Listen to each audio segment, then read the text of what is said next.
Hello everyone. Welcome to Chetan Bharat Learning and welcome back to our brand new series called Economic Survey 2020-21 where we will discuss each and every chapter of Economic Survey.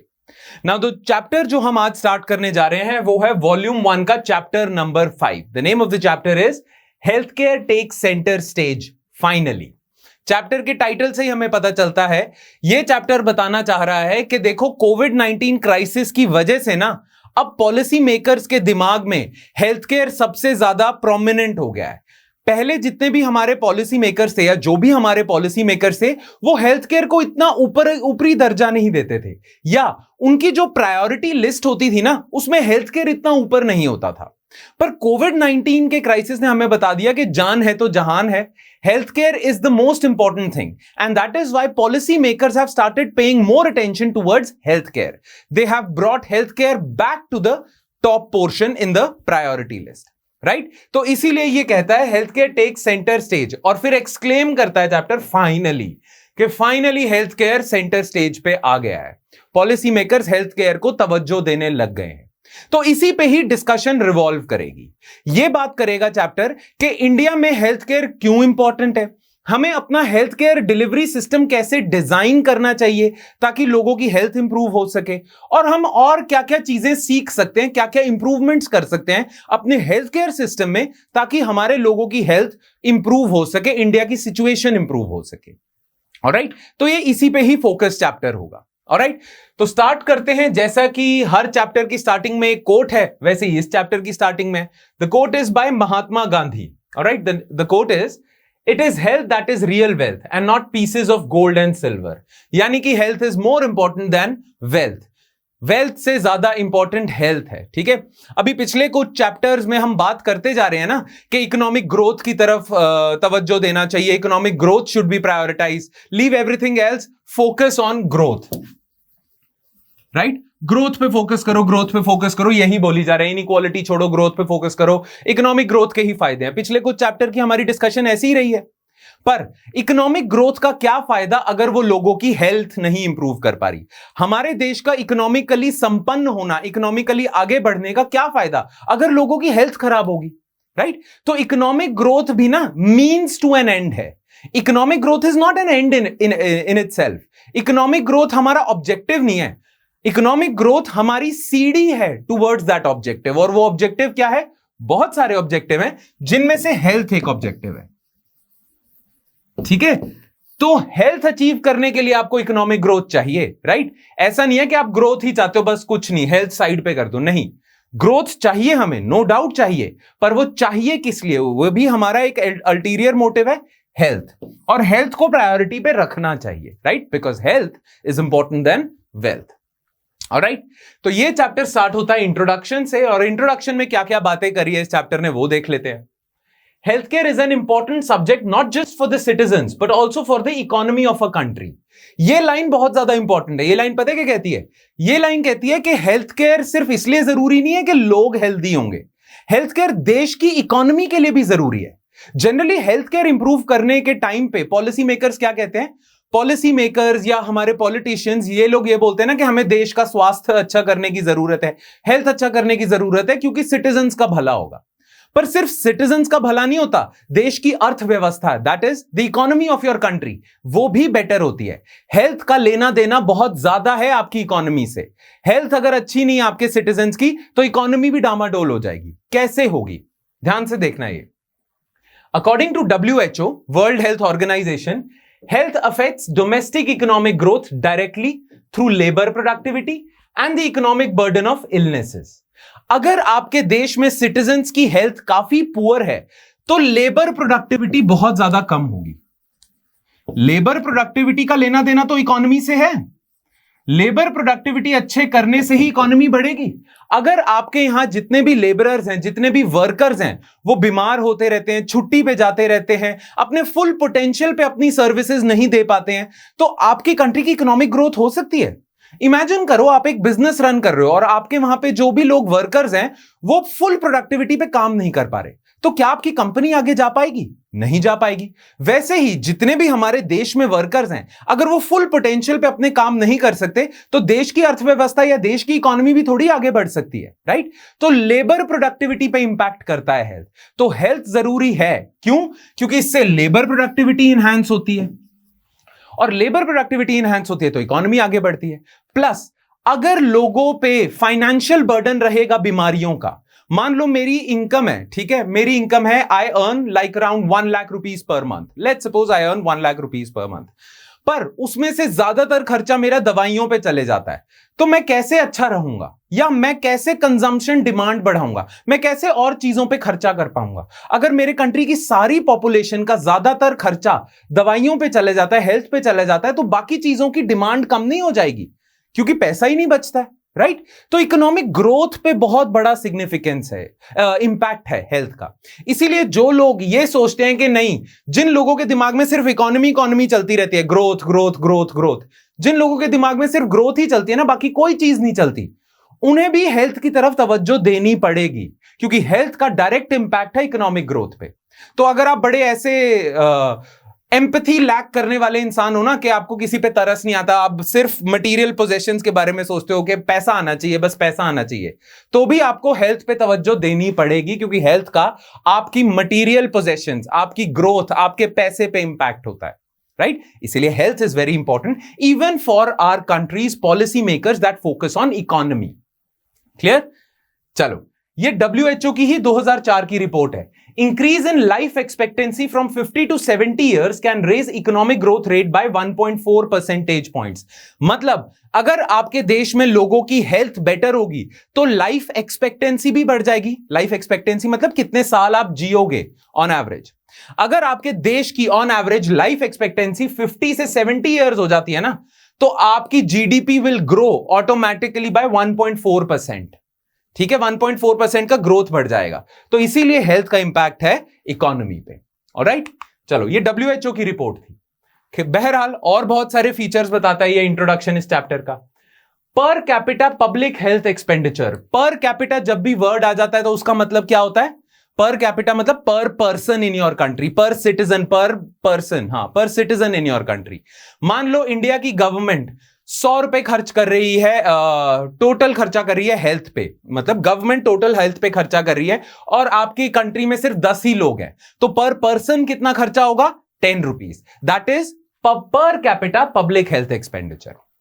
ठीक है, तो studies ने यह पाया है कि जैसे ही countries per capita public health expenditure बढ़ाती हैं, मैटरनल मोर्टेलिटी रेट गिर जाता है। क्या लिखा हुआ इधर? Per capita public health expenditure is negatively correlated with maternal mortality rate. Negative correlation, positive correlation, अब तो आपको पता है ना, हमने पिछले लेक्चर्स में करा हुआ है कोरिलेशन, राइट? तो नेगेटिव पॉजिटिव का मतलब, नेगेटिव का मतलब कि ये बढ़ेगा तो ये कम होगा, राइट? सो जितना पब्लिक हेल्थ एक्सपेंडिचर बढ़ाओगे, मैटरनल मोर्टेलिटी रेट कम होगा।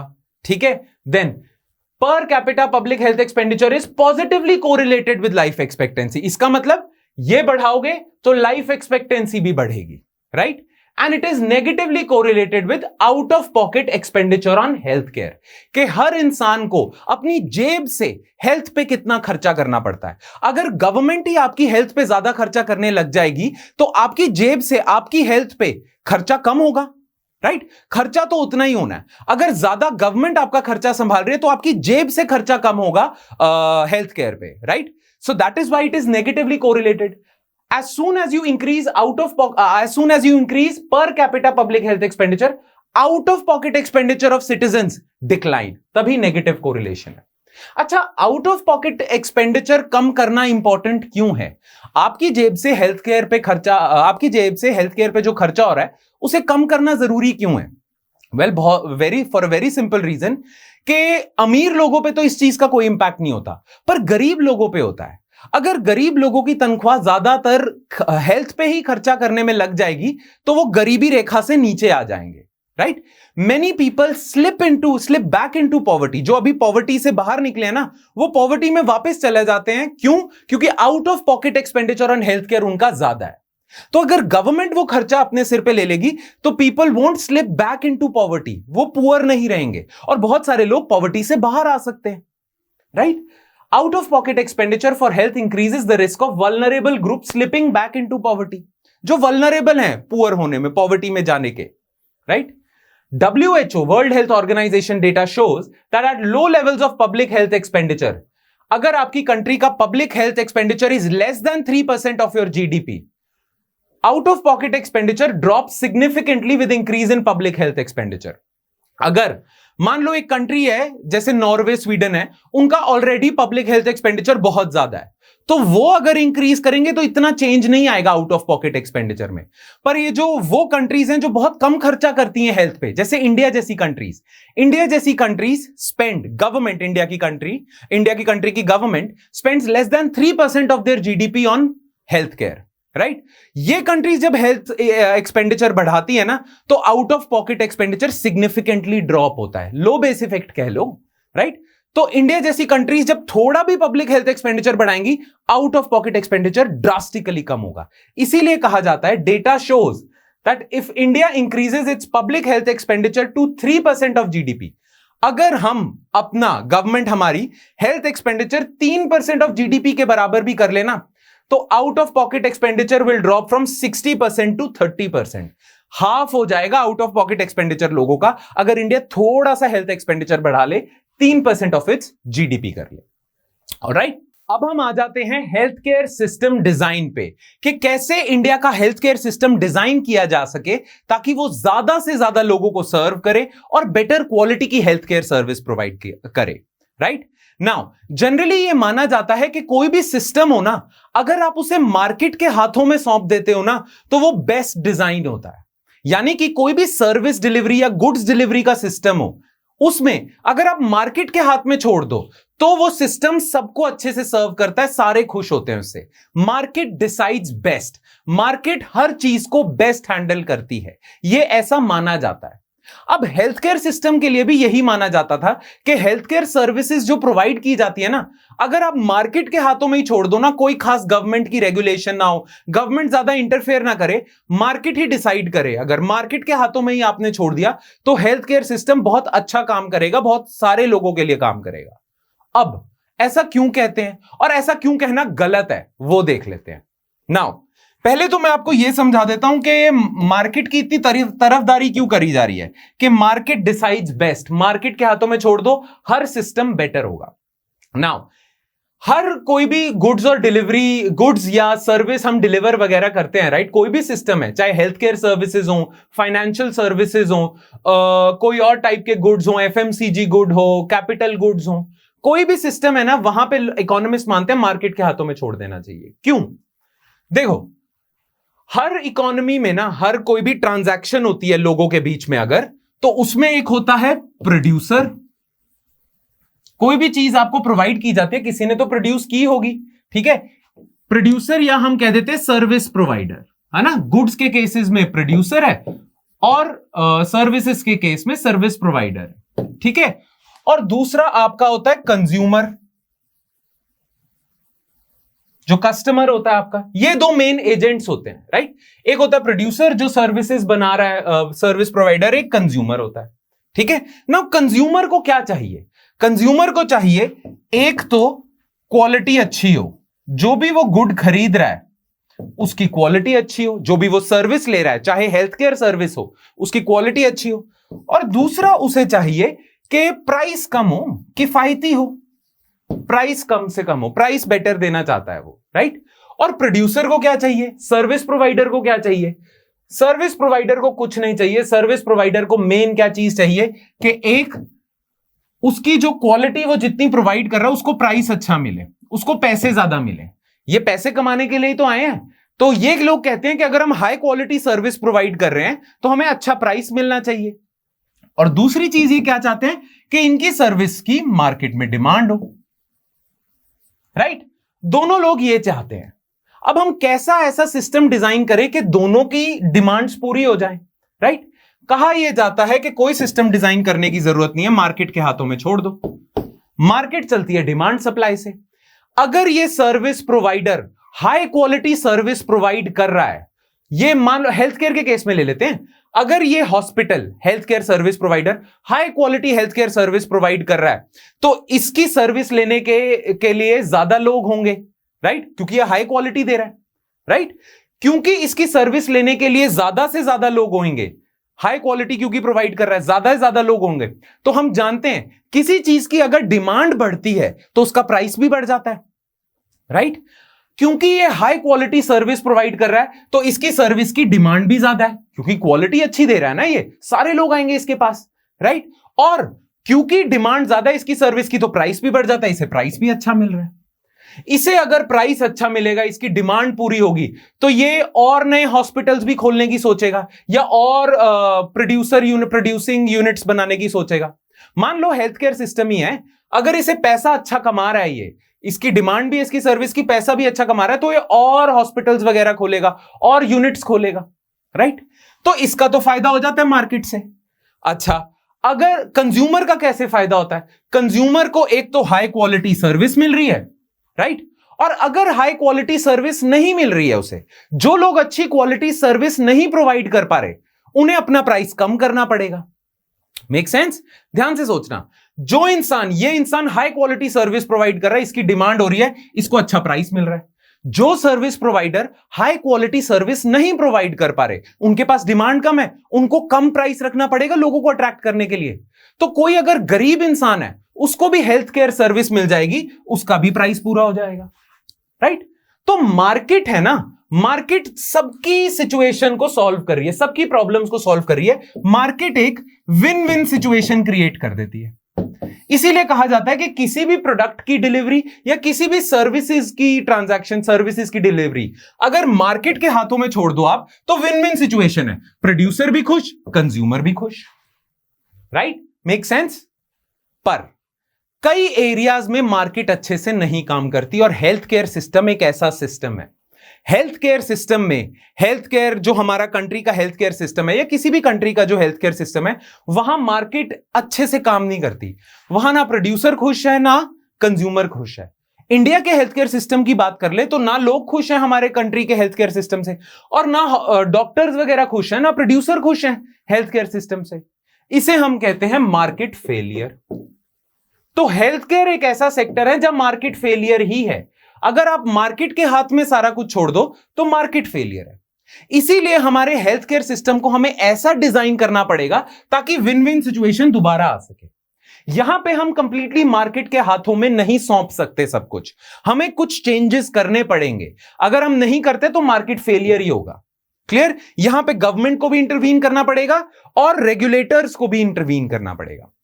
Make sense? ठीक है, अब हम ये जानते हैं कि मार्केट फेलियर क्यों है, क्यों विन विन सिचुएशन नहीं है। बाकी सारी चीजों में तो मार्केट अच्छे से काम कर जाती है, हेल्थ केयर में मार्केट क्यों नहीं अच्छे से काम कर पा रही है? तो वो देखते हैं कि प्रॉब्लम क्या है, इनहेरेंट प्रॉब्लम क्या है हेल्थ केयर सिस्टम में, जिसकी वजह से मार्केट अच्छे से काम नहीं कर पा रही है। और लूज लूज सिचुएशन है, विन विन सिचुएशन तो क्या होगी? ठीक है, वो देखते हैं। देखो, health care systems do not self organise using the forces of free market. ठीक है, बाकी सारे जो सिस्टम्स है ना, उसमें बाकी सारी जो सर्विसेज है उसमें सेल्फ ऑर्गेनाइजेशन है, मार्केट के हाथ में छोड़ दो, अपने आप बेस्ट आउटकम आएगा। इधर बेस्ट आउटकम नहीं आता है बिकॉज ऑफ 3 की इनहेरेंट एंड अनचेंजिंग कैरेक्टरिस्टिक्स। ये एरो एक रिसर्चर थे जिन्होंने कहा था। से एरो, ये वही एरो है जिनका इम्पॉसिबिलिटी थ्योरम भी है, पर नहीं पता होगा तो कोई प्रॉब्लम नहीं, इकोनॉमिक्स ऑप्शनल वालों को पता होता है ये। खैर, in any case, healthcare systems do not self-organize using the forces of free markets because of 3 key inherent unchanging characteristics. 3 चीजों की वजह से हेल्थ केयर सिस्टम मार्केट से नहीं चलता, आपको बीच में इंटरवेंशन करनी पड़ती है। अब वो 3 कौन सी की चीजें हैं? एक, uncertainty and variability in demand. Health care system पे जो डिमांड आ रही है लोगों की, वो अनसर्टेन है और वेरिएबल है, बहुत जल्दी चेंज होती है। देखो, किसी भी चीज की सर्टेनिटी होना, डिमांड की भी सर्टेनिटी होना बहुत ज्यादा जरूरी है। मान लो मैं किसी बिजनेस में उतरता हूं, ठीक है, अब मुझे आइडिया है कि मान लो इस पेन के बिजनेस में उतरता हूं, मैं ये पेन प्रोड्यूस करना चाहता हूं। अब ये फैक्ट्री लगाने से पहले मैं पता है कि देखूंगा कि इस पेन की मार्केट में डिमांड कैसी चल रही है। अगर डिमांड वगैरह अच्छी चल रही है तो मैं फैक्ट्री लगाने के लिए इन्वेस्टमेंट करूंगा, नहीं तो नहीं करूंगा, राइट? तो इन्वेस्टमेंट भी ना प्रिडिक्टेबिलिटी पे होती है। अगर डिमांड आपको पहले से पता है तो ही आप इन्वेस्टमेंट करते हो, अनसर्टेनिटी में आप इन्वेस्टमेंट नहीं करते। वही हेल्थ केयर का आलम है। हेल्थ केयर में डिमांड अनसर्टेन है बहुत ज्यादा, इसीलिए लोग पहले से इन्वेस्टमेंट करके नहीं रखते। अब आप सोच रहे हो हेल्थ केयर में डिमांड अनसर्टेन कैसे है? क्यों नहीं अनसर्टेन है? कोविड-19 जब तक नहीं आया था तब तक हमें पता था हमें इतने हॉस्पिटल बेड्स चाहिए होंगे, इतने आइसोलेशन यूनिट्स चाहिए होंगे? नहीं पता था। और जैसे ही कोविड-19 आ गया एकदम से डिमांड बढ़ गई इन सारे आइसोलेशन यूनिट्स की, क्वारंटीन यूनिट्स की, डॉक्टर्स की, हेल्थ केयर प्रोवाइडर्स की, राइट? और ऐसे ही बहुत सारे क्राइसिस आते रहते हैं। कभी आपके देश में ऐसा कैंसर का एपिडेमिक हो जाता है, एकदम से बहुत सारे लोगों को कैंसर होने लग गया, तो कैंसर स्पेशलिटी हॉस्पिटल्स चाहिए आपको, पर एकदम से चाहिए, एडवांस में तो आपको पता नहीं है, तो सर्टेनिटी नहीं है। और जहां सर्टेनिटी नहीं होती वहां पे इन्वेस्टमेंट प्रॉपरली नहीं होती। प्राइवेट इन्वेस्टर्स पहले से बना के नहीं रखेंगे ना हॉस्पिटल्स, क्योंकि उन्हें पता ही नहीं कि फ्यूचर में कैंसर आने वाला है या कोविड आने वाला है या किडनी फेलियर आने वाला है, पता ही नहीं है। तो इन्वेस्टमेंट्स नहीं हो पाती। इन्वेस्टमेंट्स नहीं हो पाती तो ऑलरेडी लोगों के लिए हॉस्पिटल्स इन प्लेस नहीं है, सर्विस प्रोवाइडर्स इन प्लेस नहीं है, डॉक्टर्स इन प्लेस नहीं है, इसलिए मार्केट यहां पे फेल कर जाती है। दूसरा है इंफॉर्मेशन एसिमेट्री। अब एक एग्जांपल देता हूं, वैसे तो इन तीनों को हम डिटेल में करेंगे पर मैं एक एग्जांपल दे देता हूं। मैंने आपको मार्केट का एग्जांपल देते हुए अभी थोड़ी देर पहले बोला था ना कि मार्केट बेस्ट क्यों काम करती है, क्योंकि विन विन सिचुएशन है। विन विन सिचुएशन क्यों है कि अगर सर्विस प्रोवाइडर अच्छी क्वालिटी प्रोवाइड करेगा तो उसके पास ज्यादा से ज्यादा लोग डिमांड करने जाएंगे और इसका प्राइस बढ़ जाएगा। यही बोला था। और इसमें विन विन सिचुएशन क्यों है? इसको अपनी अच्छी क्वालिटी देने का रिवॉर्ड मिल रहा है, अच्छा प्राइस, और कंज्यूमर को अच्छी क्वालिटी मिल रही है, राइट? पर हेल्थ केयर सिस्टम में ये एक प्रॉब्लम है। पेशेंट जो होता है ना, इस केस में जो कंज्यूमर है, पेशेंट, उसको इंफॉर्मेशन नहीं है कि अच्छी क्वालिटी सर्विस क्या होती है। और सही बात भी है। आप किडनी ट्रांसप्लांट करवा रहे हो, आपको नहीं पता कौन सा हॉस्पिटल अच्छा किडनी ट्रांसप्लांट करता है। क्यों नहीं पता? क्योंकि आप डॉक्टर नहीं हो ना, आपको नहीं पता किडनी ट्रांसप्लांट में क्वालिटी को मेजर करने के लिए क्या क्या करना पड़ता है ना? बहुत सारी चीजें होती हैं। ब्लड टेस्ट प्रॉपर हो रहा है, स्क्रीनिंग प्रॉपरली हो रही है, नर्सिस का स्टाफ अच्छे से आ रहा है, ये नहीं है। इंसान जब किसी हॉस्पिटल में जाता है तो सारा का सारा अपना दारोम, सारा का सारा अपना बर्डन डॉक्टर के हाथ में देता है कि आप ही बचा लो। अब वो डॉक्टर आपके लिए भगवान भी हो सकता है और शैतान भी हो सकता है। क्या पता आपको अच्छी क्वालिटी सर्विस ना दे रहा हो, क्या पता आपको दे रहा हो। आपको क्या पता? आप थोड़ी डॉक्टर हो, आप डॉक्टर नहीं हो, इसीलिए तो आपको पता नहीं कि डॉक्टर आपको ये जो इंजेक्शन लगा रहा है ये सही लगा रहा है, गलत लगा रहा है। डॉक्टर आपको फालतू में पेन किलर्स लिख के दे रहा है, ये सही कर रहा है या गलत कर रहा है। आपके पास इंफॉर्मेशन ही नहीं है। अगर आपके पास अच्छी इंफॉर्मेशन नहीं है, क्योंकि डॉक्टर की पढ़ाई सबने थोड़ी करी है, अगर आपके पास अच्छी इंफॉर्मेशन नहीं है तो हाउ कैन यू जज whether this particular doctor is providing good quality और बैड क्वालिटी, राइट? तो आपको पता ही नहीं क्वालिटी को कैसे मेजर करना है, कैसे चेक करना है। आप तो सिर्फ ब्रांड वैल्यू पे जाते हो कि फोर्टिस का नाम बहुत सुनने में चल रहा है, चलो फोर्टिस चल लेते हैं। मैक्स का नाम बहुत अच्छा चल रहा है, चलो वहां चल लेते हैं। पीजीआई के बारे में बहुत सुना है, इसलिए वहां चले जाते हैं।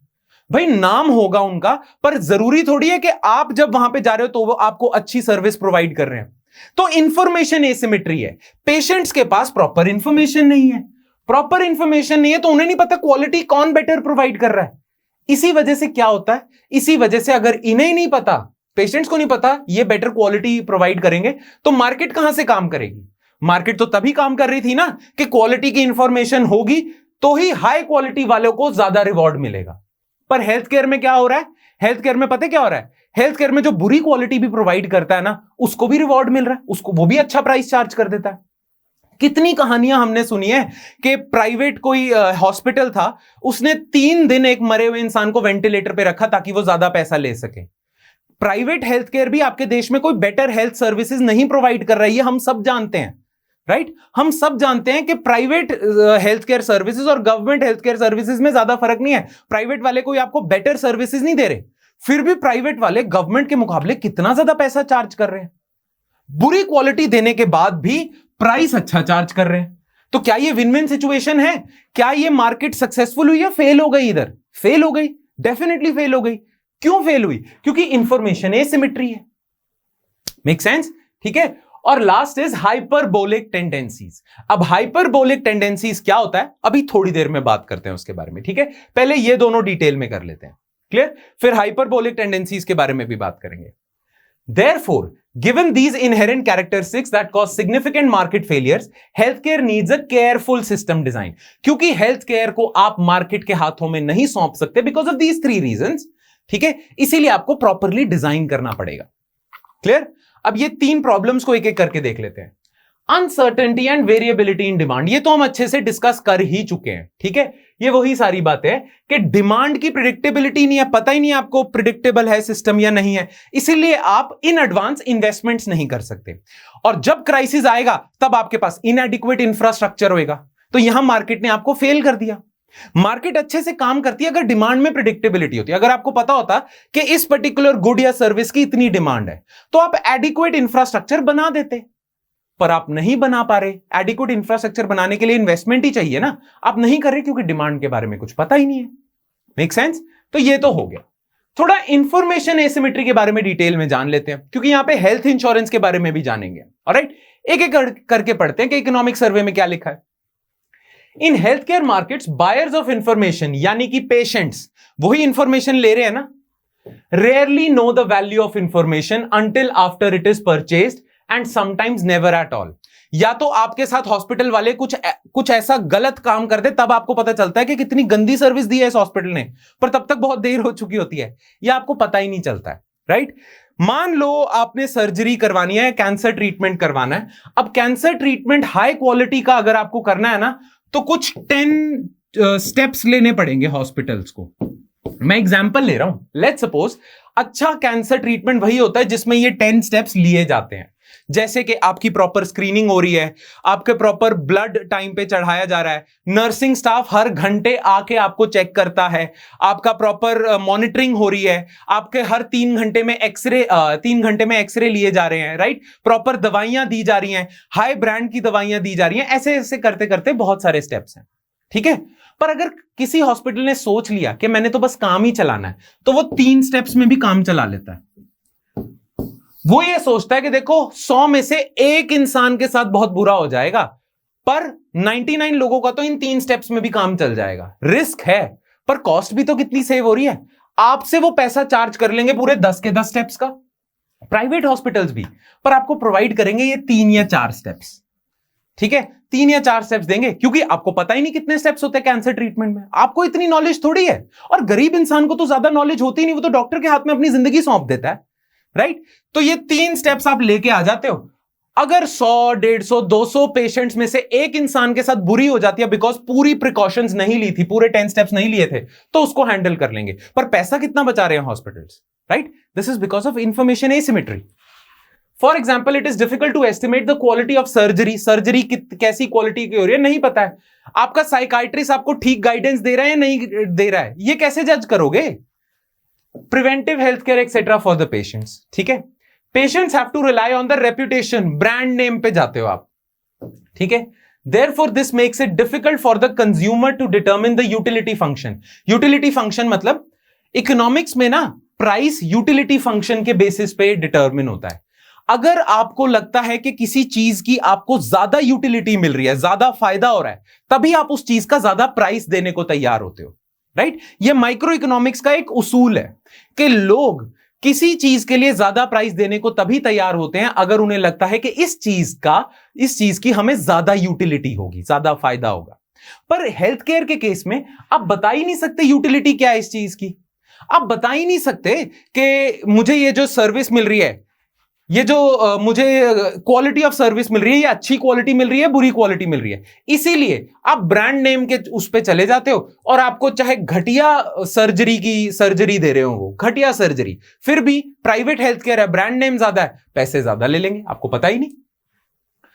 Utility function of the health care product they are availing and causes distortion in price determination. वही बात होगी ना, प्राइस डिटर्मिनेशन में डिस्टॉर्शन है। बुरी सर्विस प्रोवाइड करने वाला भी आपसे इतना पैसा ऐंठ रहा है, बहुत प्राइस चार्ज कर रहा है। This is all because of information asymmetry. And now the word information asymmetry should be used in your answers as well. ये टेक्निकल टर्म्स आपने, एकेडमिक लैंग्वेज आपने यूज करनी है। Alright? Had patients been able to estimate, measure quality, low quality providers would have had to reduce prices to remain competitive. अगर patients को पास पूरी information की list होती, उनके पास लिस्ट होती है 10 स्टेप होते हैं या 3 स्टेप होते हैं, तो 10 स्टेप वाला ज्यादा प्राइस चार्ज करता, 3 स्टेप वाला कम प्राइस चार्ज करता, पर आपको इन एडवांस बताता कि मैं 3 स्टेप्स ही करूंगा, राइट? तो जो गरीब इंसान है वो इसके पास चला जाएगा क्योंकि इसको अपना प्राइस भी कम करना पड़ेगा, है ना? पर आपको पता ही नहीं.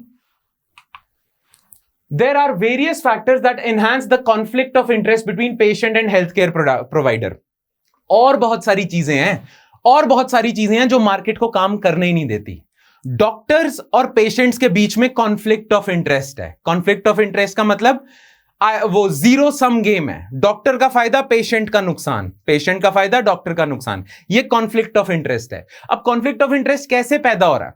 जबकि डॉक्टर से तो हम ये एक्सपेक्ट करते हैं कि भगवान के बाद भगवान का दूसरा रूप डॉक्टर है, यही सब कहावतें होती हैं, राइट? पर डॉक्टर्स को ज्यादा फायदा तभी होता है, आपका सिस्टम ही ऐसे डिजाइंड है कि डॉक्टर्स को ज्यादा फायदा तभी होता है अगर वो पेशेंट का नुकसान करते हैं, राइट? सिस्टम ही बुरा डिजाइन है. क्यों कॉन्फ्लिक्ट ऑफ इंटरेस्ट है? जैसे reimbursement rates pre negotiated with insurance companies. अगर आपने हेल्थ इंश्योरेंस ली हुई है, जैसे मैं आपको एक एग्जांपल बताता हूं. अगर लेट्स सपोज आपने हेल्थ इंश्योरेंस ली हुई है, मेडिकल इंश्योरेंस ली हुई है, ठीक है, और मान लो प्रेगनेंसी का कोई केस होता है, राइट? प्रेगनेंसी के केस के लिए आप एक डॉक्टर के पास जाते हो. नाउ डिलीवरी करनी है बच्चे की. नाउ 2 तरीके हैं. एक तो नेचुरल डिलीवरी हो जाए, जो नेचुरल तरीका आया है आज तक ह्यूमन सिविलाइजेशन करती आई है, या सी सेक्शन कर दो, राइट? नाउ सी सेक्शन करने के ना ज्यादा पैसे मिलते हैं, नेचुरल डिलीवरी के ज्यादा पैसे नहीं मिलते. अब आप अपनी जेब से पैसा तो दे नहीं रहे हो, आपके लिए तो आपका इंश्योरेंस प्रोवाइडर दे देगा डॉक्टर को पैसे. अब क्योंकि आप पैसे नहीं दे रहे हो, इंश्योरेंस वाला डायरेक्टली दे देगा पैसा, तो डॉक्टर पता क्या करेगा? अगर आपकी नॉर्मल डिलीवरी भी हो सकती है तो भी आपको सी सेक्शन रेफर कर देगा, बोल देगा सी सेक्शन कराओ जी, आपको जरूरत है, आपकी नेचुरल डिलीवरी हो नहीं सकती. क्यों? क्योंकि इंश्योरेंस वाले से उसे सी सेक्शन के ज्यादा पैसे मिलेंगे. अब because you have information asymmetry, आपको पता ही नहीं क्या चाहिए क्या नहीं, भाई डॉक्टर ने जो कह दिया सही कहा होगा, इतनी पढ़ाई पढ़ी है उसने, right? Because there is information asymmetry, you say yes, आप सी सेक्शन करवा लेते हो, ठीक है? आपके इंश्योरेंस वाले को बर्डन भुगतना पड़ता है, आपका इंश्योरेंस वाला पैसे दे देता है, डॉक्टर खुश, आपको उसने गलत प्रोसीजर बता दिया. अब आप सोच रहे होगे तो इसमें मेरा नुकसान क्या हुआ? इंश्योरेंस वाले का नुकसान हुआ, मैं तो बच गया. भाई आपका नुकसान हुआ, आपकी नॉर्मल डिलीवरी हो सकती थी पर सी सेक्शन कर दी, ठीक है? झूठ बोल के करी, सी सेक्शन आपके लिए रिक्वायर्ड नहीं था फिर भी कर दिया, तो नुकसान ही हुआ. जो चीज रिक्वायर्ड नहीं थी वो कर दी आपकी, राइट? दूसरा कॉन्फ्लिक्ट ऑफ इंटरेस्ट कहां से आता है? Private incentive for testing and diagnostic services. कई बारी बहुत सारे डॉक्टर्स होते हैं, उनकी सेटिंग होती है ये एक्सरे वाले, ये ब्लड टेस्ट वालों से, पैथोलॉजिकल लैब्स वगैरह से. ये जब आपको टेस्ट की जरूरत भी नहीं होती तब भी आपको कह देते हैं ये टेस्ट करवा के आओ, राइट? और इस लैब से करवा के आना, क्योंकि उनका कमीशन तय होता है. तो कॉन्फ्लिक्ट ऑफ इंटरेस्ट हो गया, आपका खर्चा करवा रहे हैं फालतू में जबकि जरूरत भी नहीं थी. So there is conflict of interest between patient and doctor, right? And many more factors, और बहुत सारे ऐसे फैक्टर्स हैं जिसकी वजह से कॉन्फ्लिक्ट ऑफ इंटरेस्ट है. तो मार्केट कहां काम करेगी? मार्केट का तो हम सोच रहे थे ना काम करेगी तो विन विन सिचुएशन आएगी. कहां विन विन सिचुएशन आ रही है? यहां विन लूज सिचुएशन आ रही है, डॉक्टर का फायदा, आपका नुकसान. Make sense? These non-price features, इन्हें non-price features कहेंगे. Disincentivize altruism. Altruism का मतलब क्या होगा? जब डॉक्टर जैसे हम जो डॉक्टर से एक्सपेक्ट करते हैं कि अच्छे भाव में आपकी सेवा कर रहा है, सेवा भाव जिसे कहेंगे, altruism, सेवा भाव. डॉक्टर्स के अंदर सेवा भाव तो कम हो गया, अब सिर्फ पैसे वाला भाव रह गया. This is what they are saying, because system ऐसा डिजाइंड है कि डॉक्टर्स को altruism का फायदा ही नहीं होता है, उन्हें ये पैसे के भाव का ही फायदा हो रहा है. These non-price features disincentivize altruism in doctors and can lead to significant price dispersion for same good or service. इसी टॉपिक में, इसी प्रॉब्लम में, इंफॉर्मेशन एसिमेट्री की प्रॉब्लम में ना, हम हेल्थ केयर इंश्योरेंस सिस्टम को भी देख लेते हैं कि हेल्थ केयर इंश्योरेंस सिस्टम में भी कुछ प्रॉब्लम्स है जिससे प्रॉपर आउटकम्स नहीं आ पा रहे हैं. वैसे तो लोग ये कहते थे कि देखो अगर मार्केट अच्छे से नहीं काम कर रही है तो सारे लोगों को इंश्योरेंस ले लेना चाहिए, इंश्योरेंस से सारी प्रॉब्लम सॉल्व हो जाएंगी. But health care insurance system में भी कुछ फ्लॉज हैं, उसके डिजाइन में भी कुछ फ्लॉज हैं, जिसकी वजह से बात आगे नहीं बढ़ रही है, ठीक है, हेल्थ केयर इंश्योरेंस पॉपुलर नहीं हो रहा है। तो इंफॉर्मेशन एसिमेट्री के टॉपिक में ही ना हम हेल्थ केयर इंश्योरेंस में क्या प्रॉब्लम है वो भी देख लेते हैं, right. Problems in health care insurance design. अब हेल्थ केयर इंश्योरेंस डिजाइन में क्या प्रॉब्लम्स हैं उन्हें समझने से पहले आपको थोड़ा बहुत हेल्थ केयर इंश्योरेंस के बारे में भी पता होना चाहिए, राइट। अब हेल्थ केयर इंश्योरेंस के बारे में क्या पता होना चाहिए? वेल, सिंपल सी चीज है, बिकॉज हेल्थ केयर एक ऐसी चीज है जिसके बारे में आपको पता नहीं आपको कब जरूरत पड़ सकती है उस चीज की, राइट। अभी थोड़ी देर पहले हमने करा है अनसर्टेनिटी एंड इनवेरिएबिलिटी इन डिमांड। कब आपको डिमांड करनी पड़ जाए आपको नहीं पता है, राइट। हेल्थ केयर का किसी का कुछ नहीं पता कब क्या हो जाए, तो इसीलिए हेल्थ इंश्योरेंस प्रोजेक्ट की जाती है, हेल्थ इंश्योरेंस पॉपुलराइज किया गया है। अब हेल्थ इंश्योरेंस में क्या होता है, देखो हर इंसान रिस्क रन कर रहा है हेल्थ का, ठीक है, और कुछ गरीब इंसान भी है, उनको भी हेल्थ प्रॉब्लम हो सकती है, अमीर इंसान को भी हो सकती है।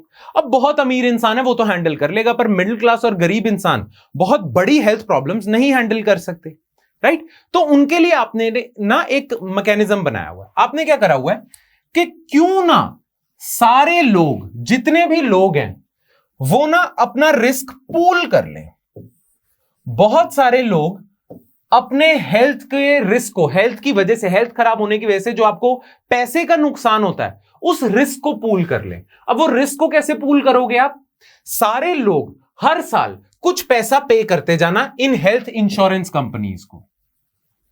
आप हेल्थ इंश्योरेंस करवा दो, आप सारे लोग क्या करो, पैसा इकट्ठा करते जाओ, ठीक है, सारे लोग पैसा डालते जाओ, सारे अपने रिस्क को कवर करने के लिए इस इंश्योरेंस कंपनी को पैसा देते जा रहे हैं। इसके पास एक कॉर्पस इकट्ठा होता जा रहा है, ठीक है। जब भी इनमें से ये ए है, ये बी है, ये सी है, ये डी है, ये ई है, जब भी कभी इनमें से एक को बड़ी हेल्थ प्रॉब्लम आ जाती है, लेट्स सपोज डी को बड़ी हेल्थ प्रॉब्लम आ जाती है, ठीक है, तो इसी कॉर्पस में से इसका खर्चा पूरा कर लिया जाएगा, ठीक है। यही होता है इंश्योरेंस का मैकेनिज्म कि वैसे हर साल आप कुछ पे करते रहते हो, जब आपको जरूरत पड़ेगी ये हेल्थ इंश्योरेंस कंपनी आपका रिस्क कवर कर लेगी, राइट। तो बढ़िया सौदा है, अच्छी चीज है। पर इसमें एक्चुअली हो क्या रहा है, इसमें पता क्या हो रहा है, इसमें यह हो रहा है कि जब आपको जरूरत पड़ेगी ना तो आपका खर्चा ये लोग उठा रहे हैं, इनको जरूरत पड़ी नहीं, ए को जरूरत नहीं पड़ी, बी को जरूरत नहीं पड़ी, सी को जरूरत नहीं पड़ी, ई को जरूरत नहीं पड़ी, पर आपका खर्चा, आपका हेल्थ पे एकदम से बहुत ज्यादा बर्डन आ गया, तो उसका खामियाजा ये लोग भुगत रहे हैं ना, क्योंकि इन्होंने पैसा दिया हुआ है इस कॉर्पस में, इनमें से इनके पैसे में से ही आपको मिल रहा है। तो आप पे जो बर्डन आएगा वो बाकी लोग पूरा कर लेंगे। तभी कहते हैं कि ये रिस्क पूल हो रहा है, सारे लोग अपना रिस्क शेयर कर रहे हैं, शेयर करते जा रहे हैं। जब किसी को रिस्क बिल्कुल आ ही गया, रिस्क है अभी तो ठीक है, आप सबने शेयर कर लिया रिस्क, अब सारों ने शेयर कर लिया, जब जिस पे मुसीबत आएगी तो बाकी लोगों के पैसे से आपका उद्धार हो जाएगा, आपका काम बन जाएगा, राइट। सो इंश्योरेंस में आप रिस्क शेयर करते हो, रिस्क पूल करते हो। अब आप में से बहुत सारे लोगों को यह पता होगा, ऑलरेडी पता होगा, पर मैंने ये दोबारा से इसलिए बताया है क्योंकि ये जो नेक्स्ट हम प्रॉब्लम समझने जा रहे हैं ना हेल्थ इंश्योरेंस की, उसमें ये फैक्ट आपको याद होना चाहिए, और अगर ऑलरेडी पता था तो मैंने दोबारा याद करवा दिया। Clear? So you have to remember this before understanding what are the problems in healthcare insurance system design. You have to remember that insurance is a mechanism through which risk is shared among people. Clear? Make sense? चलो, अब देखते हैं कि क्या problem है।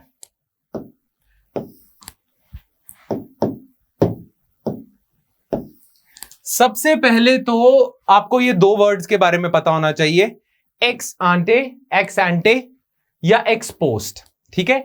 X आंटे का मतलब event से पहले, कोई चीज, कोई घटना होने से पहले एक्स आंटे। एक्स पोस्ट मतलब घटना होने के बाद, इवेंट होने के बाद। क्लियर?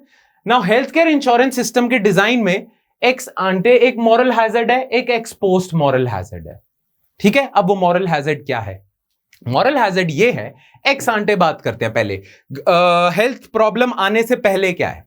देखो, अगर हेल्थ केयर आप ही की जिम्मेदारी होती, इंश्योरेंस कंपनी की नहीं होती, अगर इंश्योरेंस कंपनी की जिम्मेदारी नहीं होती, सिर्फ आपकी होती कि फ्यूचर में अगर आपको कोई प्रॉब्लम आएगी तो आप ही की जेब से पैसा जाएगा, अगर ऐसा सिस्टम होता तो आप लोग अपनी हेल्थ का ध्यान रखते, बहुत सारे लोग अपनी हेल्थ का ध्यान रखते ही नहीं है, ठीक है। बहुत सारे लोग डायबिटिक होने के बावजूद अपनी जो सेडेंटरी लाइफस्टाइल है उसे कम नहीं करते। बहुत सारे लोग स्मोकिंग नहीं छोड़ते, जबकि पता है smoking is injurious to health, जानलेवा to health.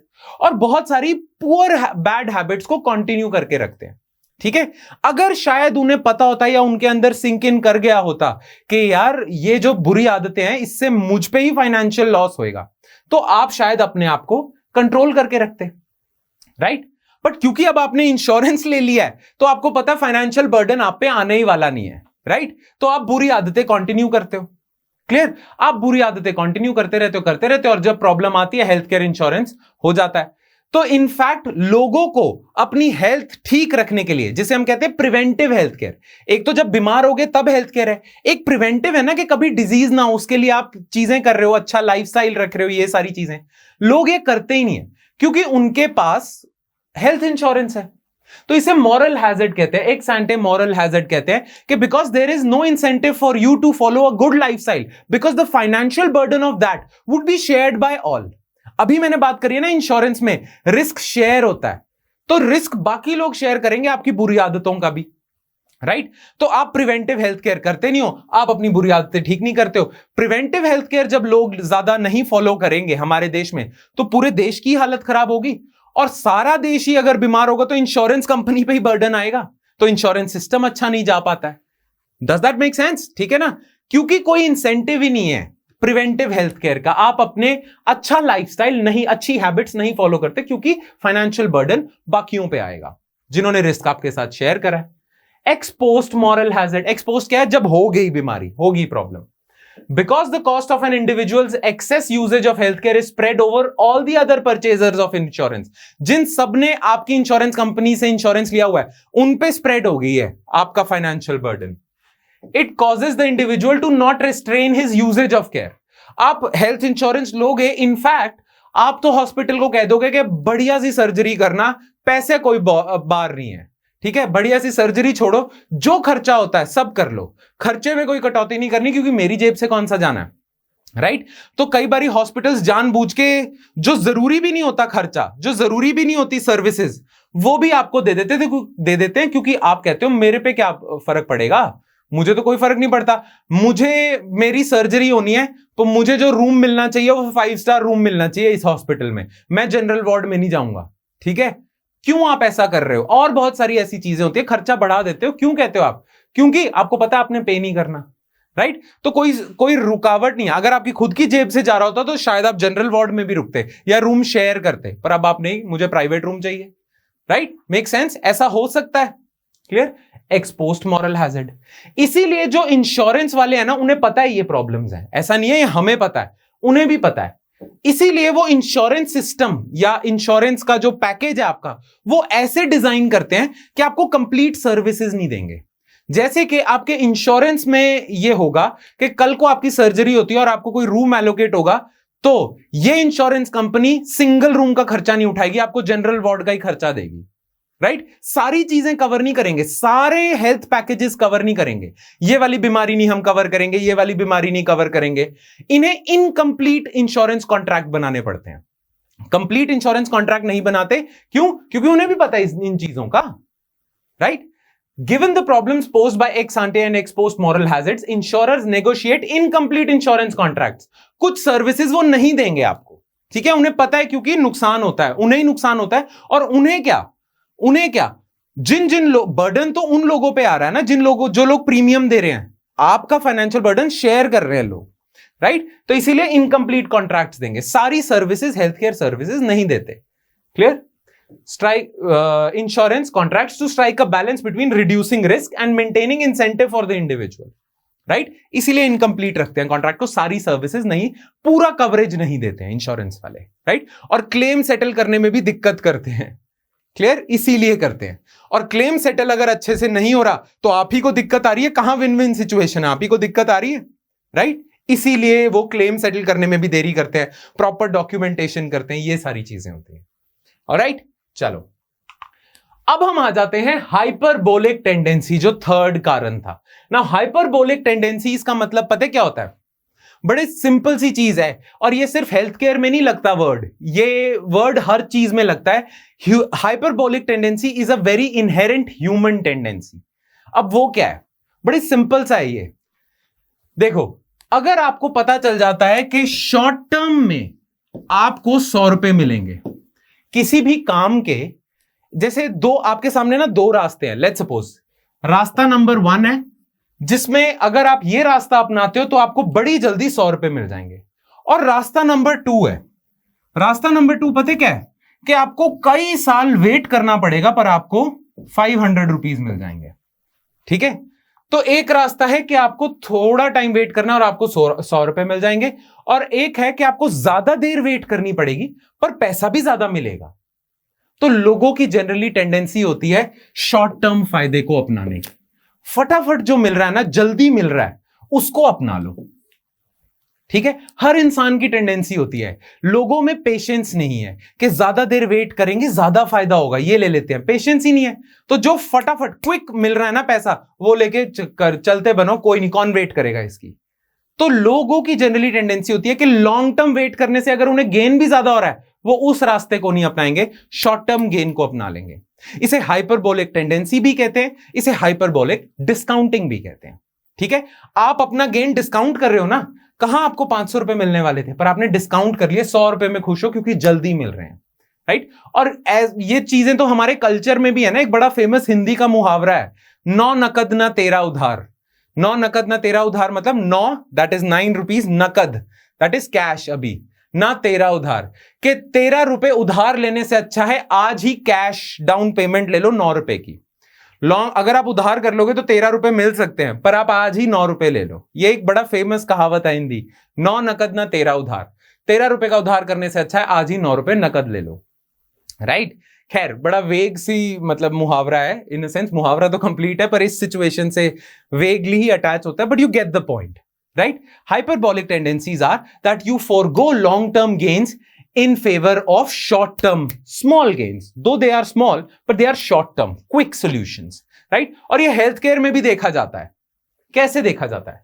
Also known as hyperbolic discounting, it means that consumers sometimes prefer a smaller sooner reward over a larger later reward. This is clearly visible in the healthcare markets of India. कैसे? Typically consumers tend to demand primary care less than economically optimal levels, as the price elasticity for this product or service is very high. देखो, consumers को पता है, पता क्या है, लोगों को पता है या लोगों को पता होना चाहिए कि अगर वो प्राइमरी हेल्थ केयर यानी कि प्रिवेंटिव हेल्थ केयर के अपने हर 2 महीने में, प्रिवेंटिव हेल्थ केयर लिख लेता हूं पहले। प्रिवेंटिव हेल्थ केयर का मतलब आप हर 2 महीनों में अपने टेस्ट करवा रहे हो सारे के, कहीं प्रॉब्लम तो नहीं है, आप और बहुत सारे ऐसे प्रिकॉशंस ले रहे हो, आप टाइम पे वैक्सीनेट करवा रहे हो अपने बच्चों को, ये सारे प्रिवेंटिव हेल्थ केयर में आ रहे हैं। आप सैनिटेशन प्रैक्टिसेस फॉलो कर रहे हो, आप हाथ अच्छे से धो रहे हो, ये सारी चीजें करोगे तो लॉन्ग टर्म में आपको कम डिजीजेस होंगे और आपका खर्चा भी कम होगा लॉन्ग टर्म में। अगर आप प्रिवेंटिव हेल्थ केयर फॉलो करते हो, टाइम पे सारे टेस्ट करवा रहे हो, अगर आप सारे टाइम पे टेस्ट करवाते रहोगे ना तो पहले ही पता चल जाएगा अगर आप में कैंसर वाली टेंडेंसीज हैं। जनरली कैंसर के बारे में तब पता चलता है जब बहुत देर हो चुकी होती है, पर अगर आप टाइमली टेस्ट करवा रहे हो, प्रिवेंटिव हेल्थ केयर फॉलो कर रहे हो तो जल्दी पता चल जाएगा। Right, make sense? पर लोग ऐसा क्यों नहीं करते? क्योंकि इनके फायदे आपको लॉन्ग टर्म में दिखते हैं। अगर आप अच्छी प्रैक्टिसेस फॉलो कर रहे हो, प्राइमरी हेल्थ केयर कर रहे हो, प्रिवेंटिव हेल्थ केयर कर रहे हो, टाइमली वैक्सीनेशन करवा रहे हो, टाइमली स्क्रीनिंग करवा रहे हो, टेस्ट सारे करवा रहे हो, तो लॉन्ग टर्म में आपको फायदा होगा, कम डिजीजेस होंगे। पर लॉन्ग टर्म वाली बात तो आपको चमकती नहीं है। राइट, लोगों को जनरली नहीं चमकती है, तो लोग प्रिवेंटिव हेल्थ केयर पे, प्राइमरी हेल्थ केयर पे खर्चा कम करते हैं। और ये प्राइस इलास्टिसिटी का मतलब पता है क्या है? कि अगर प्राइमरी हेल्थ केयर का खर्चा थोड़ा सा भी है ना तो भी लोग नहीं उस पर खर्चा करेंगे। ठीक है, कि नहीं लॉन्ग टर्म का फायदा नहीं चमकता। जबकि अगर कोई बीमारी हो जाए, उसी टाइम बीमारी हो जाए, तो उस पर लाखों रुपए देने को भी तैयार होते हैं।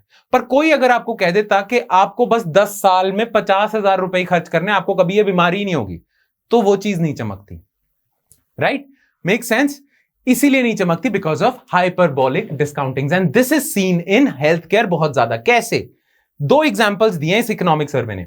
For instance, among TB patients in Delhi who initially visited a qualified practitioner in 2012, the average length of time from when TB symptoms appeared to when they reached DOTS facility, DOTS केंद्र में गए, 5 महीने गुजर चुके थे। मतलब जब TB symptoms शुरुआत में आते हैं ना, तो आप ना इतने चौकन्ने नहीं होते, आपको लगता है थोड़ी सी खांसी होगी, थोड़ा सा कुछ हो गया, आप ज्यादा ध्यान नहीं देते।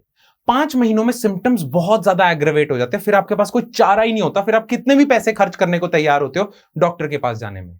क्यों होता है ऐसा? आप कोई भी टेस्ट वगैरह नहीं कराते, टीबी का तो टेस्ट करवाते ही नहीं, आप सोचते थोड़ी खांसी है, कोई नहीं, चल जाएगा। हाइपरबोलिक टेंडेंसीज की वजह से ही, राइट?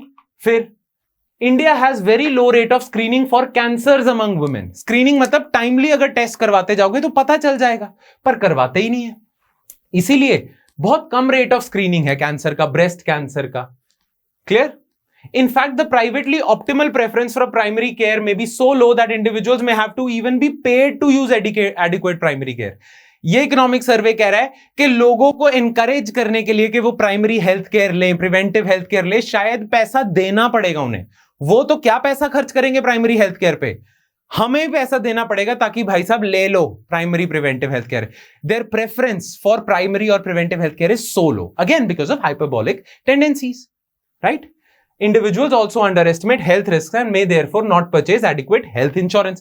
अच्छा, यही रीजन है लोग हेल्थ इंश्योरेंस भी नहीं लेते कि हर साल 10,000 रुपए देने आपने प्रीमियम के नाम पे, ठीक है, 10,000 15,000, पर आप सोचते हो हर साल 10,000 15,000 क्यों दें, अभी तो हम यंग हैं, अभी हमें क्या ही हो जाएगा, राइट? जबकि आज अगर आप 10,000 दोगे और हर साल दोगे, साल के 10,000 दोगे, तो ये आपको लॉन्ग टर्म में फायदा ही हो सकता है, क्या पता आपको सर्जरी की जरूरत हो, पर आप नहीं करते कि जब होगा तब देखेंगे, राइट? इसीलिए अब हम आ जाते हैं कोविड-19 एंड इंडियाज हेल्थ पॉलिसी के। अब कोविड-19 से हमें यह तो पता चल गया कि health is a priority, policy makers को यह तो पता चल गया कि health care system is a priority, health को प्रायोरिटी पे रखना पड़ेगा।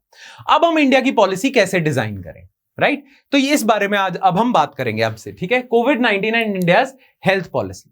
नाउ ये चैप्टर कहता है कि देखो कोविड-19 ने आपको यह तो बता दिया कि हेल्थ कितना इंपॉर्टेंट है, पर अब आप कोविड के चक्कर में अपना सारा हेल्थ केयर सिस्टम कोविड-19 को ध्यान में रख के ना बना देना कि कोविड-19 के लिए जो जो चीजें जरूरी हैं, कोविड-19 को टैकल करने के लिए जो जो चीजें जरूरी हैं, सिर्फ उसी के हिसाब से पूरा हेल्थ केयर सिस्टम ना डिजाइन कर देना। क्योंकि कोविड-19 जो क्राइसिस था ना, वो तो once in a century crisis था, ठीक है? वो आया और वो चला भी जाएगा, क्लियर? पर आपके हेल्थ केयर सिस्टम में और बहुत सारे मुद्दे हैं और बहुत सारे डिजीजेस हैं जिनको अटेंशन चाहिए, राइट? तो अपना आप हेल्थ केयर सिस्टम सिर्फ कोविड-19 को ध्यान में रख के ना डिजाइन करना, और बाकी सारे फैक्टर्स को ध्यान में रख के डिजाइन करना। अगर जो अभी इंडिया में हो रहा है ना, ये इकोनॉमिक सर्वे वार्न कर रहा है कि सिर्फ कोविड को ध्यान में रख के अगर आप हेल्थ केयर सिस्टम डिजाइन करोगे तो जो नेक्स्ट क्राइसिस आएगा वो कोविड-19 नहीं होगा, वो क्या पता कोई और हो, तब आपका फिर इनएडिक्वेट होगा हेल्थ केयर सिस्टम। तो health care system should be design holistically. कोविड-19 एक once in a century crisis था, राइट? मेक सेंस, ठीक है? इसे पता क्या कहते हैं? जब आप एक रीसेंट इवेंट के बेसिस पे पूरा डिजाइनिंग कर देते हो सिस्टम की, उसे सेलियंसी बायस कहते हैं, ठीक है? इकोनॉमिक सर्वे ने ये यूज करा है टर्म, क्लियर?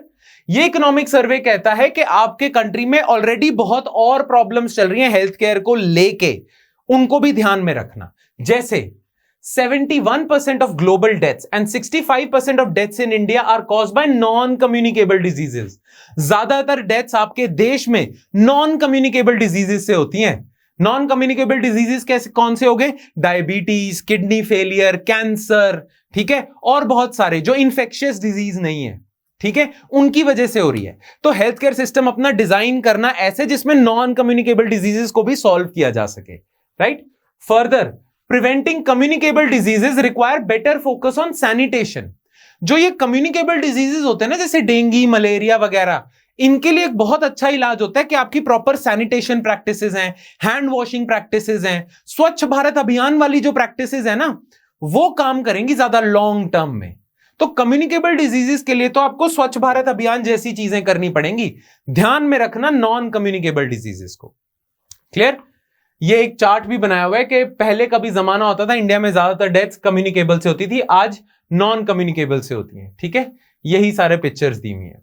अच्छा, ये सर्वे एक और चीज कहता है, ये सर्वे ने पता है क्या दिखाया, ये सर्वे कहता है कि जितनी भी कंट्रीज थी ना, जितनी भी बड़ी कंट्रीज थी, जितनी भी डेवलप्ड कंट्रीज थी, जिनका पर capita public health expenditure India जैसी कंट्री से तो कई गुना ज्यादा था, जैसे Norway, Sweden, England, America, Canada, right, वो कंट्रीज जिनका ऑलरेडी बहुत ज्यादा पब्लिक हेल्थ एक्सपेंडिचर था, उनके वहां पे कोविड का बर्डन ज्यादा आया है as compared to countries like developing countries, right, कि जो यूरोपियन कंट्रीज थी ना, वहां ज्यादा बड़ा बुरा हाल हुआ है कोविड का, जबकि उनका पर कैपिटा पब्लिक हेल्थ एक्सपेंडिचर तो कितना ज्यादा है।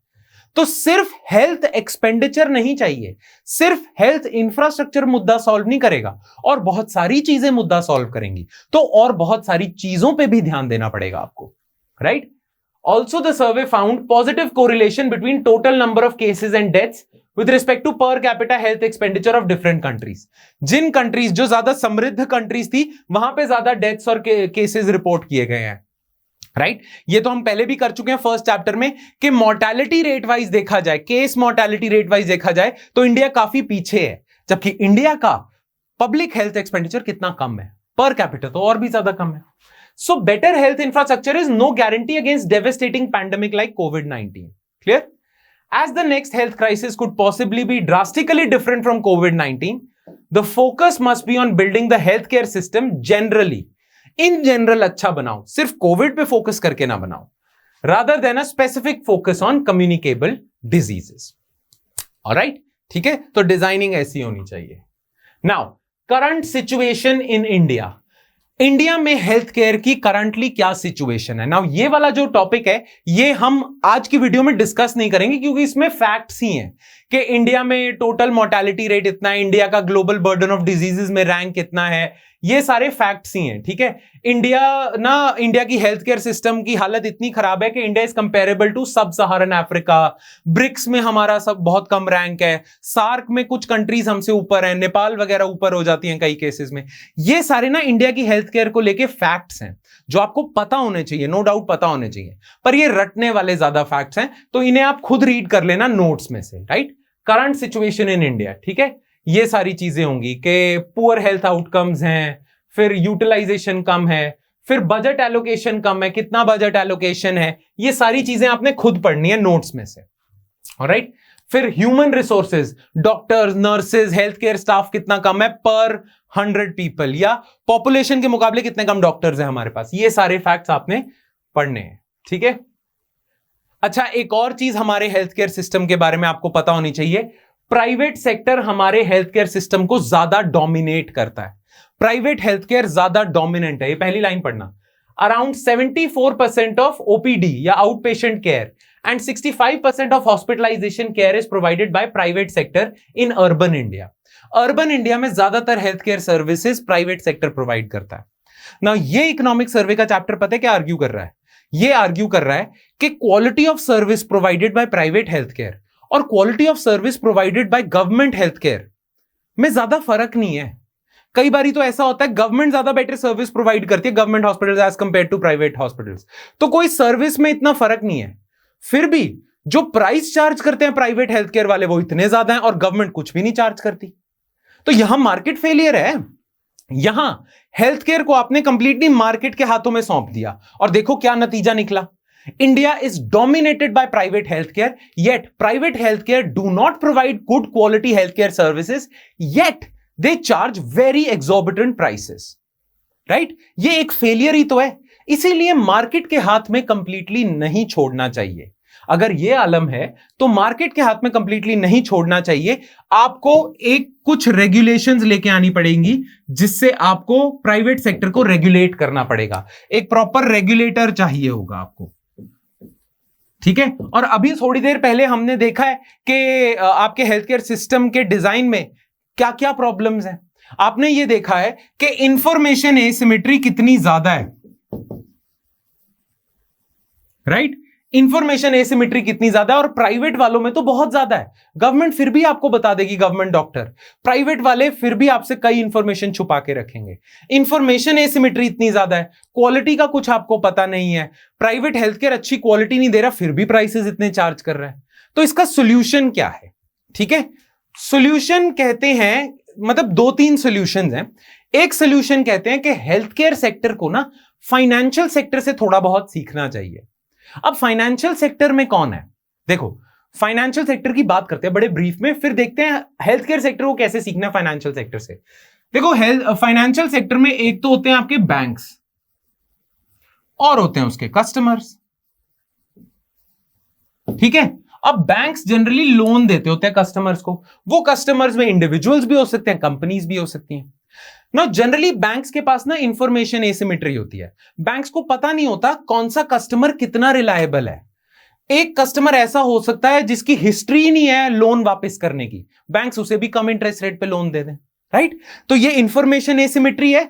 बैंक्स को नहीं पता कौन सा कस्टमर कितना रिलायबल है। अब उस इंफॉर्मेशन एसिमेट्री को दूर करने के लिए आपने क्या खोला हुआ है? क्रेडिट रेटिंग एजेंसीज हैं, क्रेडिट ब्यूरोज हैं, जो हर कंपनी को, हर इंडिविजुअल को क्रेडिट स्कोर देते हैं, जिससे बैंक को पता रहता है कौन सा कस्टमर क्या है। बैंक केवाईसी नॉर्म्स भी पूरे करते हैं। तो इंफॉर्मेशन एसिमेट्री को दूर करने के लिए आपके पास क्रेडिट ब्यूरोज हैं। तो ऐसे ही credit bureaus type institutions health care sector में भी होने चाहिए।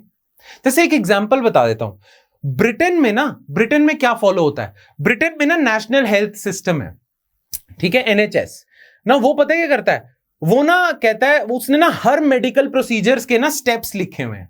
जैसे मैंने बताया था ना, कैंसर के ये 10 स्टेप्स हैं।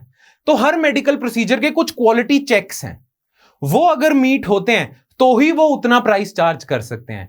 और बहुत सारी चीजें हैं। क्रेडिट ब्यूरो की तरह कस्टमर्स को, पेशेंट्स को इंफॉर्मेशन है कौन सा हॉस्पिटल कैसा है, इसने कितना डिफॉल्ट करा है, इस पे इसके खिलाफ कितनी कंप्लेंट्स हैं, इसने ये कौन सी सर्विसेज प्रोवाइड करता है, इतनी सर्विसेज प्रोवाइड करता है तो इतना चार्ज करता है। ये सारा बताया हुआ है नेशनल हेल्थ सिस्टम में। वो भी क्रेडिट ब्यूरो वाला सिस्टम फॉलो करते हैं। तो इंडिया को भी वो करना चाहिए। इससे कम से कम इंफॉर्मेशन एसिमेट्री तो दूर होगी, और वही सबसे बड़ी प्रॉब्लम है हेल्थ केयर सिस्टम की, right? Make sense? So one can learn from the tools utilized in the financial sector to mitigate against information asymmetry. ठीक है, ये दिया हुआ है difference in cost between government hospital and private hospital, देख सकते हो।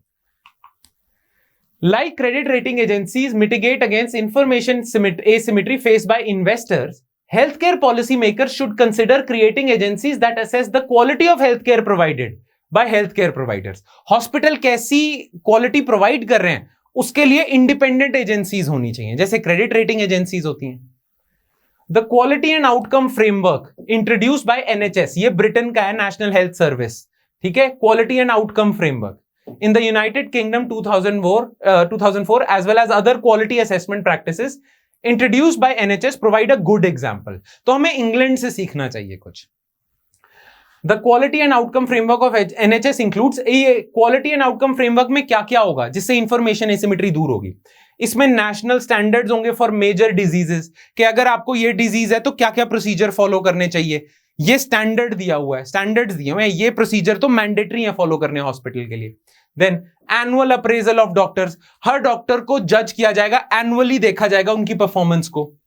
Wide spread use of clinical audits, independent agencies हैं जो ऑडिट करेंगी हॉस्पिटल्स को, ठीक है। और ट्रांसपेरेंसी रखेंगी, सारा अपना डेटा पब्लिक में रिलीज कर देंगे हर हॉस्पिटल के बारे में। Clear? Like credit bureaus assess the quality of individuals, हाँ, individual borrowers by assigning them credit score. National digital health mission जो इंडिया लॉन्च कर चुका है, can be utilise within the framework of data privacy and with the usage of emerging technologies like artificial intelligence, machine learning, जिसमें hospitals के पास patient का data हो, right? तो national digital health mission government launch ही कर रही है कि पेशेंट का सारा डेटा होगा, कि इसका स्मोकिंग को लेके क्या हिस्ट्री रही है, इसको कौन सी बीमारी हुई है, सारा सेव होता जाएगा। तो कल को हॉस्पिटल किसी पेशेंट को ट्रीट करने जाएगा तो उसके पास उस पेशेंट की सारी हिस्ट्री होगी, ऑनलाइन एक्सेस कर लेगा वो। तो ये भी एक अच्छा है। डॉक्टर्स को भी तो पेशेंट्स के बारे में पता होना चाहिए ना, कई बार पेशेंट्स झूठ बोल देते हैं, अपनी हिस्ट्री छुपा लेते हैं, राइट?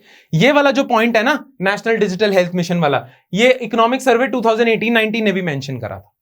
प्लस एक रेगुलेटर की रिक्वायरमेंट है, finally a regulator too that undertakes regulation and supervision of the health care sector. ये सारे जो पॉइंट्स है ना, ये आपके मेंस आंसर राइटिंग के लिए इंपॉर्टेंट हो सकते हैं, क्योंकि ये पूछा जा सकता है आपके कि what needs to be changed in the health care system of India. तो ये सारे पॉइंट्स क्लियर कट, ये सारे आप मेंशन करोगे 100% आपको ज्यादा मार्क्स देगा एग्जामिनर, ठीक है? क्योंकि एक तो आपकी जो इंफॉर्मेशन आ रही है वो किसी रैंडम मैगजीन से नहीं आ रही, भारत सरकार के डॉक्यूमेंट से आ रही है। Clear? Make sense?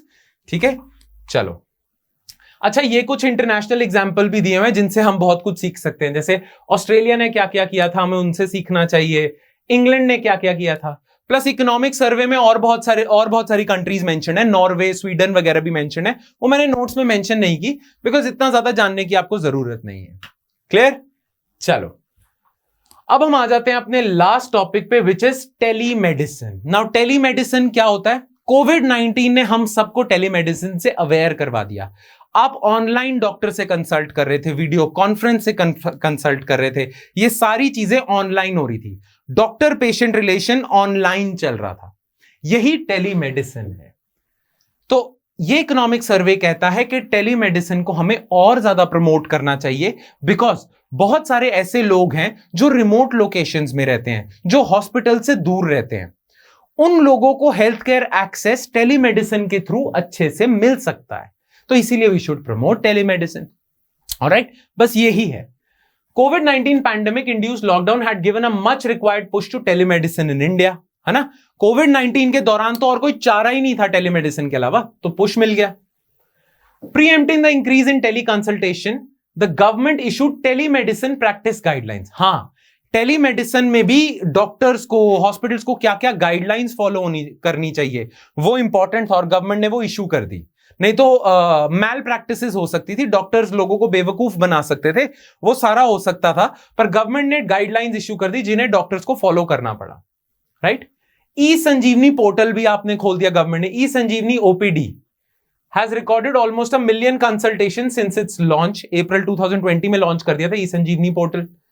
Similar growth was also reported by Practo, which mentioned a 500, Practo एक कंसल्टेंसी है, 500% इंक्रीज इन ऑनलाइन कंसल्टेशन, ठीक है, इन जस्ट 3 months। ये देखो, ई संजीवनी पे एकदम से रजिस्ट्रेशन, जैसे ही लॉकडाउन वाला मतलब लगा के लंबा चलेगा, एकदम बढ़ गई, ठीक है। It was also observed that the number of teleconsultations strongly correlates with the internet penetration। हाँ, लॉजिकल सी बात है, जहां जहां इंटरनेट होगा वहीं टेलीकंसल्टेशन पॉसिबल है, right? Thus success of telemedicine hinges upon health infrastructure and internet penetration nationwide। तो telemedicine हमारा जो ये है नेशनल, ये भारत नेट मिशन जो है हमारा, टेलीमेडिसिन हमारा तभी सक्सेसफुल होगा इंडिया में अगर इंडिया का नेशनल डिजिटल मिशन जो है, जो आपका इंटरनेट पेनिट्रेशन वाला मिशन है, वो अगर बढ़े, वो अगर सक्सेसफुल होता है तभी टेलीमेडिसिन सक्सेसफुल है, राइट? तो internet penetration is very important. Alright, make sense? चलो फिर इसी के साथ हमारा ये वाला चैप्टर भी खत्म होता है। Volume 1 chapter 5 is over now कल का जो लेक्चर होगा उसमें हम चैप्टर 6 नहीं करेंगे। कल मैं चाहता हूं कि ये जो 5 चैप्टर्स हमने करे हैं इन्हें आप एक बारी एक ब्रीफ सी रीडिंग दे देना, थोड़ा सा रिवाइज कर लेना। कल I will give you some questions. कल मैं आपका एक टेस्ट लूंगा, मेंस टाइप भी, और 10-20 क्वेश्चंस का, 20-25 क्वेश्चंस का एक एमसीक्यू टाइप क्विज होगा, राइट? सो दैट आपका इकोनॉमिक सर्वे पक्का भी होता जाए। तो कल आपने क्या करना है, कल से पहले आपने ये सारा रिवाइज कर लेना है जो भी हमने 5 चैप्टर्स करें, क्योंकि मैंने आपको जैसे ही शुरुआत में कहा था कि I will take some test with respect to economic survey, I will ask you questions periodically. तो हर कोशिश हम ये करेंगे कि हर 5 चैप्टर्स के बाद हम एक टेस्ट लें आपका। मेंस टाइप आपकी भी प्रैक्टिस हो जाएगी क्वेश्चंस की, और वो हम चेक भी कर देंगे, वो क्वेश्चंस आपने भेजने हैं, मैं कल बता दूंगा कैसे भेजने हैं, और एक क्विज भी होगा एमसीक्यू टाइप जिसे आप सॉल्व कर सकते हो। Clear? So tomorrow there won't be any class for economic survey volume, मतलब चैप्टर 6 की क्लास नहीं होगी, वो उसके अगले दिन आ जाएगी चैप्टर 6 की क्लास, पर कल आपका टेस्ट होगा। सो बस मैंने आपको ये बताना था कि तैयारी कर लेना। टेस्ट कितने क्वेश्चंस का होगा, कैसे कैसे क्वेश्चंस आएंगे, वो मैं कुछ नहीं बता रहा, राइट? वो आपके ऊपर है, आप तैयारी कैसे करते हो, अच्छे से तैयारी करना। All the best. Alright, so that's it from my side guys, I will see you next time with more stuff. Thank you.